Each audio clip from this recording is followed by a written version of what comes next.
AITA for not letting my parents sell the house that is under my name to help them out with their financial hardship.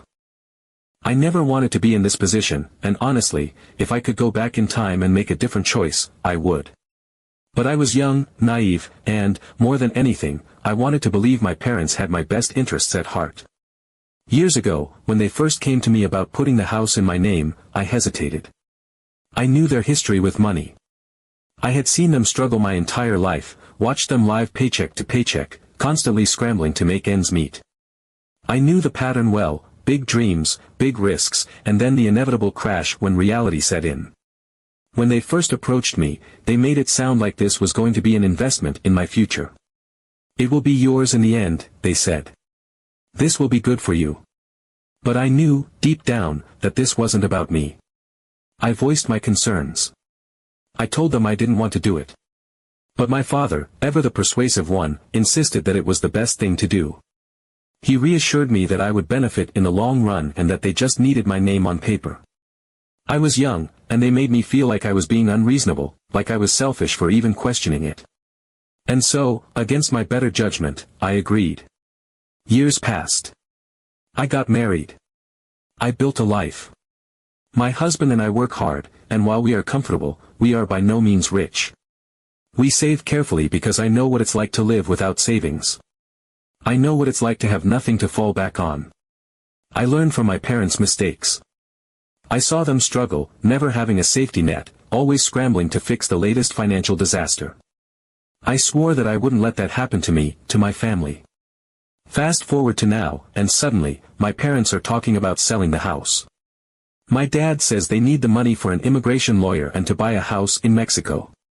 They've been mentioning it more and more, but I never thought they would actually try to pressure me into selling.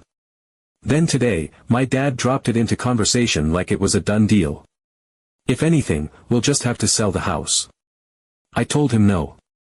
At first, he was taken aback, as if the idea of me saying no had never even crossed his mind.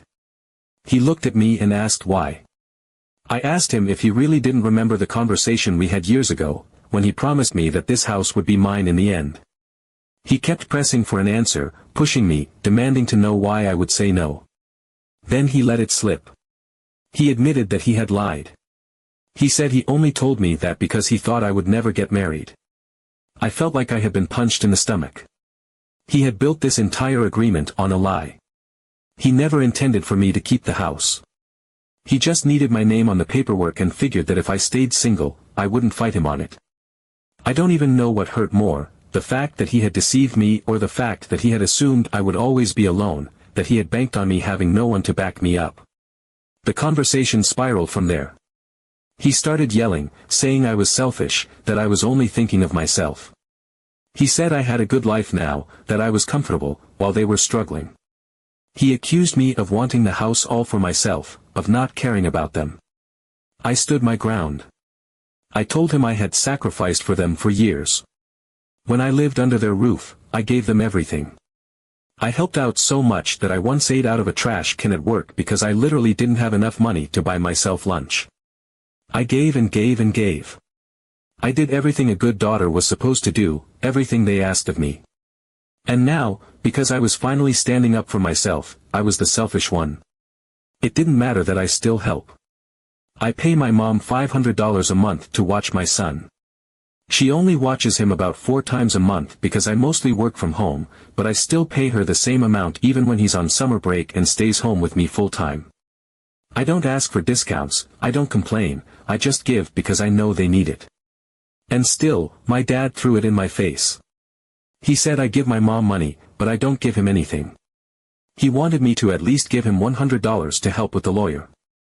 Never mind the fact that I've given him money before, many times, and never once asked for it back. Never mind the fact that I have been helping them financially in one way or another for years. It's never enough. It will never be enough. I don't want to sell the house because I know what it could mean for my family. This isn't about greed. It's about security. It's about finally having something stable, something that I worked for, something that was supposed to be mine. And yet, my father still sees it as his to take. I don't know where we go from here. I don't know how to fix this. All I know is that I'm done being the one who sacrifices while everyone else takes. I did my part. I gave until I had nothing left. And now, when I finally have something of my own, I refuse to let it be taken from me. So, am I the asshole? Update 1. I wish I could say my father dropped the issue after our argument, but of course, he didn't. He never did. My parents had never been the type to accept no as an answer, not when they believed they were owed something. And in their minds, they were always owed something. If one tactic failed, they would simply switch to another, as if wearing me down through sheer persistence would eventually get them what they wanted. They had always operated this way, pushing, prodding, testing my limits, seeing just how far they could go before I finally caved. And for most of my life, I had caved. Not because I wanted to, but because it was easier than dealing with the fallout. But this time, I didn't bend. I refused. And that refusal triggered something in them, something ugly, something desperate. If they couldn't guilt me into selling the house, they would come at me from another angle. And this time, they decided to go through my husband. A few days after our argument, my husband came to me, his face twisted in confusion, holding up his phone. "Did you see this?" he asked, his voice uncertain. There was something in his tone that made my stomach tighten before I even looked at the screen. And then I saw it. A string of messages from both of my parents, separate but identical in their intent. They claimed my husband owed them money. At first, my mind couldn't even process what I was looking at. Owed them money? For what? We hadn't borrowed anything from them. If anything, the financial dynamic had always been the opposite.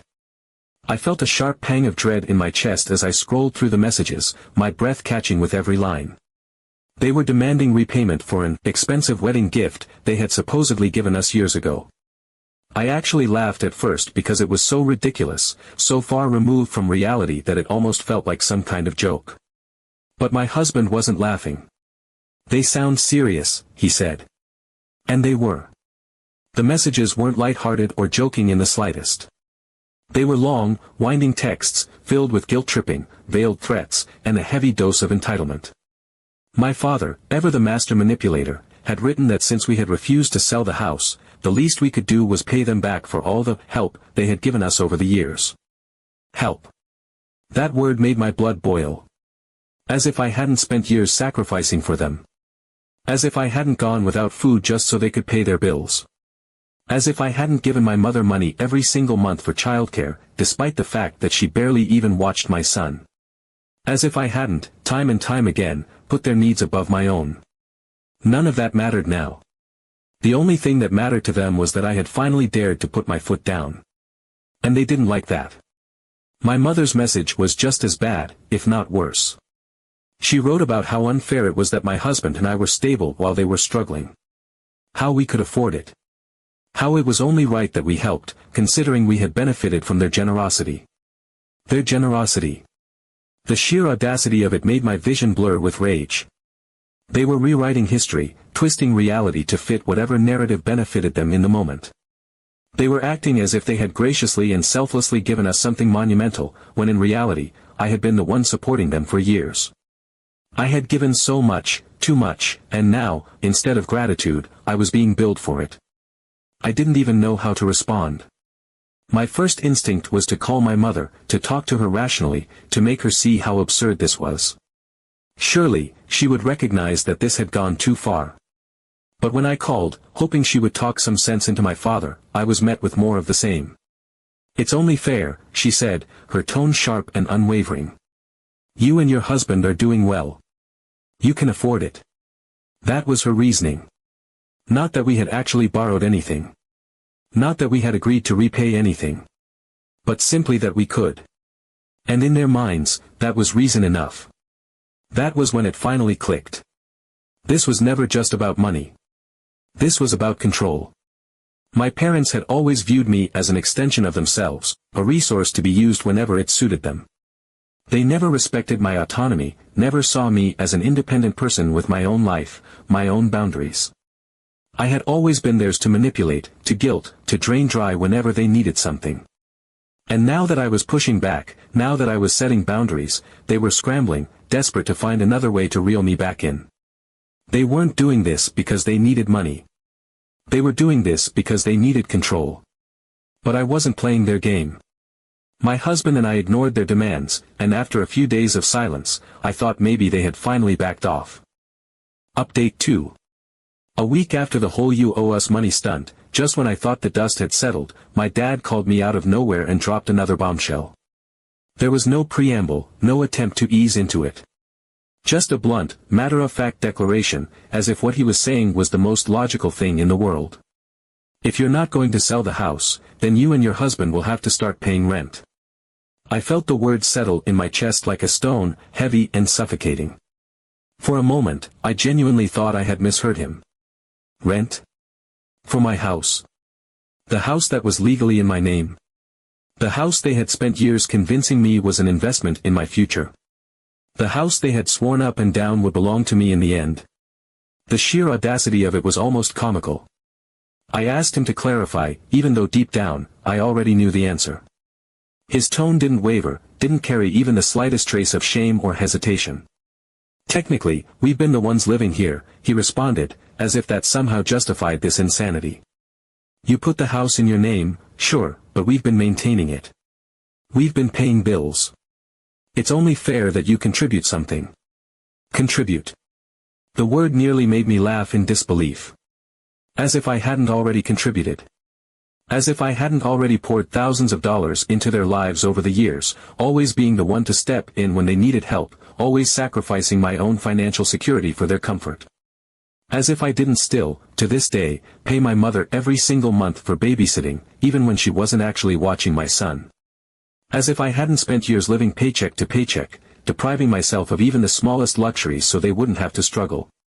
As if I hadn't, at one point, eaten out of a trash can just to make sure they had enough. As if I hadn't already done more for them than they had ever done for me. But of course, none of that mattered. It never did. This wasn't about fairness. It wasn't about logic. It was about control. It was about squeezing every last drop out of me until there was nothing left to take. They weren't asking me to contribute because they needed the money. They were asking me to contribute because they expected it. Because they believed they were entitled to it. Because they had convinced themselves that any financial stability I had was something I owed to them. And now that I was finally putting up boundaries, they were scrambling, desperate to find another way to keep their grip on me. It was so calculated, so deliberate. That was what made my stomach turn. This wasn't some heat-of-the-moment demand. This wasn't an impulsive request made out of desperation. This was planned. They knew exactly what they were doing. They knew I wouldn't kick them out. They knew I wasn't that kind of person.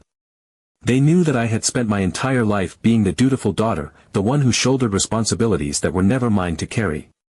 They knew that guilt had always been their strongest weapon, and they wielded it masterfully. If they couldn't manipulate me into selling the house, they would try a new approach, make my life unbearable enough that I would cave and give them what they wanted. But I wasn't going to play along. Not this time. I told them no. I wasn't paying rent for my own house. I wasn't handing over money just because they had decided they were entitled to it. I wasn't going to be their cash cow any longer. And just like before, the moment my father realized I wasn't going to comply, the manipulation turned to rage. He accused me of being selfish, of being ungrateful, of taking advantage of them. He painted me as a heartless daughter who wanted to see her own parents homeless. After everything we've done for you, he spat, as if that single sentence could erase all the times I had sacrificed my own well-being for theirs. As if it could erase all the ways I had given until I had nothing left. As if it would break me the way it used to. But it didn't. I was done being broken by them. I told him if he truly believed he had a legal claim, he was welcome to take me to court. I expected him to scream, to argue, to throw another tantrum. I expected him to hurl more insults, to try and guilt me into submission. But I had underestimated just how far they were willing to go. Because instead of empty threats, they actually followed through. A few days later, I received an email. My stomach tightened the moment I saw the sender. I clicked it open, my breath catching in my throat as I stared at the attachment. A lease agreement.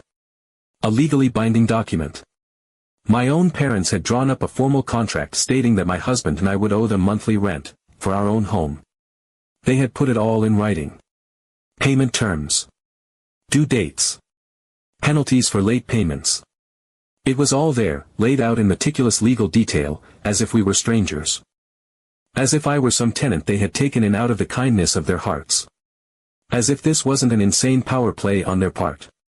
I sat there, staring at the document, a strange mix of fury and exhaustion washing over me. It was absurd. It was insulting. And worst of all, it confirmed something I had known deep down for a long time but hadn't wanted to admit. This wasn't just about money anymore. This was about control. This was about power. This was about making sure I knew they still had a hold over me, and they would use every tool at their disposal to remind me of that. Update 3. After weeks of tension so thick it felt like a second skin, my husband finally sat me down. He had that look in his eyes, the one he got when he had been thinking too hard for too long, when he had already made up his mind about something before he even said it out loud. I could tell he wasn't bringing up a new fight. He wasn't looking for another argument with my parents. He just wanted a way out. A way to end the endless cycle we had been trapped in. The weight of it all had been pressing down on both of us, suffocating our home, invading our peace, turning every conversation into a ticking time bomb that threatened to explode into another argument about what to do next. We had tried standing firm. We had tried saying no. And yet, no matter how many times I told myself I was done being manipulated, they always found another way to pull me back in. Let's just get rid of the problem. The words hung in the air between us, heavy with unspoken exhaustion. At first, I didn't understand. It was such a vague thing to say, and for a fleeting second, a wild part of me wondered if he was suggesting we cut them off entirely, change our numbers, move somewhere they couldn't reach, disappear from their lives altogether. And a part of me, a very large part of me, wanted that. The fantasy of it, of finally being free, of never having to deal with another guilt trip, another demand, another exhausting, soul-sucking manipulation, it was intoxicating. But I also knew that, no matter how much I wanted to sever that connection, it wasn't that simple. My parents would never stop. They would never stop knocking on the door, calling my phone, texting my husband, finding new and inventive ways to try and wear me down. They had spent years perfecting the art of making me feel guilty for existing, and they weren't going to let go of their best trick just because I suddenly decided I didn't want to play anymore. So when my husband explained what he meant, I listened. He was talking about their debts. The excuse. The reason they had given for every manipulative move they had made, the foundation upon which all their demands were built. If we help them now, maybe we can finally end this cycle.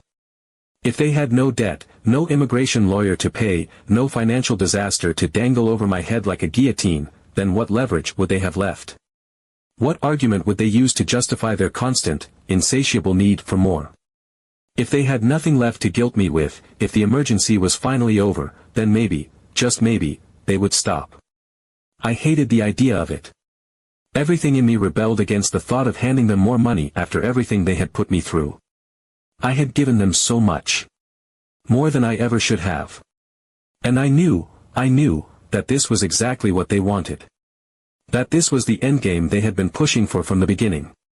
And yet, what choice did I have? If I refused, they would never let it go. They would hold it over me forever, twisting and turning it until I was the villain in their story, the selfish daughter who abandoned them when they needed help the most. And as much as I wanted to believe I didn't care, as much as I wanted to say I was past letting them manipulate me, I knew deep down that their words still held power over me. That no matter how much I wanted to be free of them, part of me would always be shackled to the past, to the version of myself who had spent her whole life needing their approval. So we made them an offer. We would give them enough money to cover the immigration lawyer, to settle their debts, to finally climb out of the hole they had dug for themselves. But in return, they had to drop the rent demand. No more talks about leases, no more threats about making us pay to live in our own home. And most importantly, they had to stop trying to manipulate us for money. No more sudden emergencies, no more sob stories meant to pry open my wallet. This was a one-time deal. A final chance for them to prove that they could take what was given and let it be enough. They agreed immediately. Of course they did. The second they knew they were getting what they wanted, all the guilt trips, all the accusations of selfishness, all the dramatic declarations of how much I had wronged them, gone. Like they had never even happened. It was as if someone had flipped a switch. My dad, who had screamed at me just weeks before about how ungrateful I was, now spoke to me with warmth. My mom, who had all but declared me an enemy for daring to keep my own house, suddenly softened, telling me how much she appreciated everything I had done for them. And for a little while, things were peaceful. There were no phone calls, no veiled threats, no sudden emergencies that required my immediate financial assistance. My dad even thanked us, something I could count on one hand the number of times he had done in my entire life. My mom said they were relieved, that they felt like they could finally breathe again. I could see it in them, the way their shoulders weren't so tense, the way they stopped speaking about the future like it was some looming disaster waiting to consume them. It was the quietest our relationship had been in years. And I let myself believe, against all my better judgment, that this really was the end of it. That I had finally broken the cycle. That for the first time in years, the power struggle between us was over. But then, a few weeks later, my dad made an offhand comment over dinner that sent a chill down my spine. We had gone to visit them, something I had convinced myself was a good idea now that things had settled. We sat around the table, the tension of the last few months seemingly gone, the conversation light, almost normal. And then, as he reached for another bite of food, he said it. You know, we could always bring back the rent if you two start acting up again. Just something to keep in mind. I nearly choked. My husband, who had been quietly listening up until that point, reached under the table and squeezed my hand. He had heard it too. It wasn't a joke. He said it with the same casual tone someone might use to remind a guest to take an umbrella because it might rain later. Like it was just a fact. Like it was inevitable. Like it was always going to be there, lurking in the background, waiting to be used the moment we did something they didn't like. That was when it hit me. They had won this round, and they knew it. They had proof now, proof that if they pushed hard enough, manipulated me long enough, backed me into a corner far enough, I would break. That I would give in. That I would pay. They had actual, tangible evidence that their tactics worked. So no, the problem isn't solved. Not really. The debts may be gone, but the dynamic hasn't changed. Because as long as my parents see me as a financial safety net, as long as they believe they have some kind of leverage over me, this will never truly be over. The only difference now is that I see them clearly for who they are. If they want to repeat something like this, I won't listen to them.